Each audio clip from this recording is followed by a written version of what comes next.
नमस्कार, आप देख रहे हैं हमारा डिजिटल प्लेटफॉर्म और मैं हूं आपके साथ गरिमा। दोस्तों, पश्चिम एशिया में चल रही जंग को आज 17 दिन पूरे हो चुके हैं और कल ये जंग 18वें दिन में प्रवेश कर जाएगी।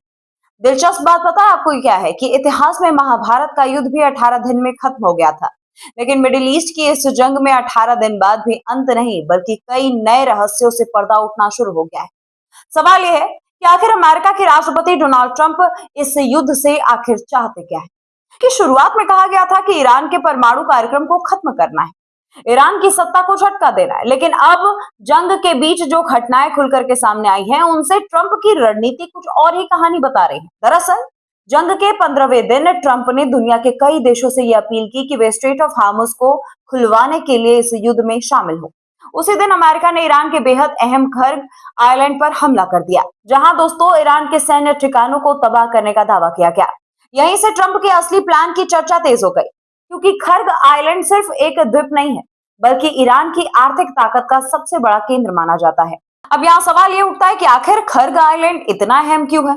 चलिए आपको बता देते हैं। दरअसल दोस्तों, फारस की खाड़ी में स्थित ये छोटा सा द्वीप ईरान की अर्थव्यवस्था का रीढ़ माना जाता है। ईरान का लगभग 90 से 95% कच्चा तेल निर्यात इसी खर्ग आइलैंड से होता है। यानी अगर इस द्वीप पर नियंत्रण कमजोर पड़ गया तो ईरान की आर्थिक कमर टूट सकती है। इसी वजह से माना जा रहा है कि अमेरिका का असली निशाना ईरान की सैन्य ताकत नहीं है, बल्कि उसकी आर्थिक शक्ति है। रिपोर्ट के मुताबिक इस टर्मिनल से हर दिन करीब 15 लाख बैरल तेल दुनिया के अलग अलग देशों को भेजा जाता है। अगर ये सप्लाई रुक जाएगी दोस्तों, तो ईरान की आय पर सीधा इसका असर देखने को मिल जाएगा। दोस्तों, अब जरा आप समझ लीजिए कि आखिर खर्ग आइलैंड और स्ट्रेट ऑफ हार्मुज के बीच क्या संबंध है। ईरान ने दावा किया कि उसने स्ट्रेट ऑफ हार्मुज के जरिए गुजरने वाले कई जहाजों को रोक दिया, जिससे खाड़ी देशों से तेल और गैस की सप्लाई प्रभावित हो रही है। लेकिन दिलचस्प बात पता है क्या है?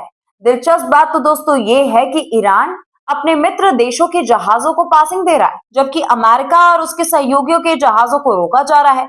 यानी ये सिर्फ सैन्य युद्ध नहीं है, बल्कि ऊर्जा और व्यापार की जंग बन चुकी है। ऐसे में अगर अमेरिका खर्ग आइलैंड को कंट्रोल कर लेता है, तो वो ईरान की आर्थिक लाइफलाइन पर सीधा दबाव बना सकता है और साथ ही वैश्विक तेल सप्लाई पर भी असर डालने लगेगा। लेकिन दोस्तों, इस पूरे घटनाक्रम के बीच अमेरिका को एक बड़ा झटका भी लगा। अमेरिका ने अपने सहयोगी देशों से अपील की थी कि वे स्ट्रेट ऑफ हार्मुज में जहाजों की सुरक्षा के लिए अपनी नेवी भेजे, लेकिन कई देशों ने इस प्रस्ताव से दूरी बना ली। ऑस्ट्रेलिया ने साफ कहा कि फिलहाल उसकी नेवी को इस मिशन में भेजने की कोई भी योजना नहीं है। वहीं जापान ने भी इस विवाद में शामिल होने से इनकार कर दिया। इतना ही नहीं दोस्तों, यूरोप के कई देश जैसे स्पेन और फ्रांस भी इस जंग से दूरी बना रहे हैं। यानी सवाल उठने लगा है कि क्या इस जंग में ट्रंप धीरे धीरे कूटनीतिक रूप से अकेले पड़ते जा रहे हैं? दूसरी ओर दोस्तों, जंग के मैदान में हमले लगातार जारी हैं। ईरान की राजधानी तेहरान पर अमेरिका और इसराइल की ओर से कई मिसाइलें हमले किए जा रहे हैं, जिनके वजह से कई इलाकों में भारी तबाही की खबरें भी आई हैं। वही ईरान भी जवाबी हमले कर रहा है और इसराइल तथा अमेरिका ठिकानों को निशाना बनाने की कोशिश की जा रही है।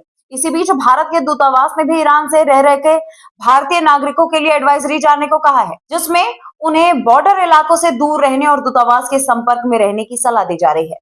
दोस्तों, विश्लेषकों का ये मानना है कि इस पूरे युद्ध के पीछे सिर्फ सैन्य रणनीति नहीं, बल्कि आर्थिक राजनीति भी छिपी हुई है।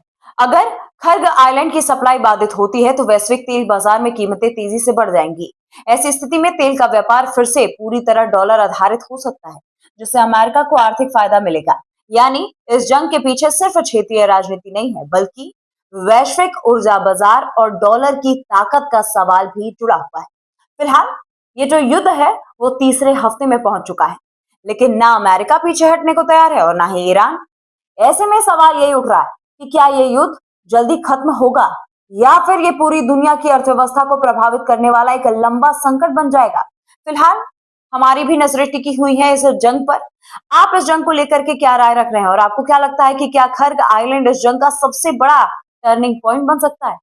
कमेंट में अपना राय जरूर लिखिएगा। वीडियो अगर पसंद आई हो तो लाइक कीजिए, कमेंट कीजिए और अपने हमारे चैनल को सब्सक्राइब करना मत भूलिए। नमस्कार।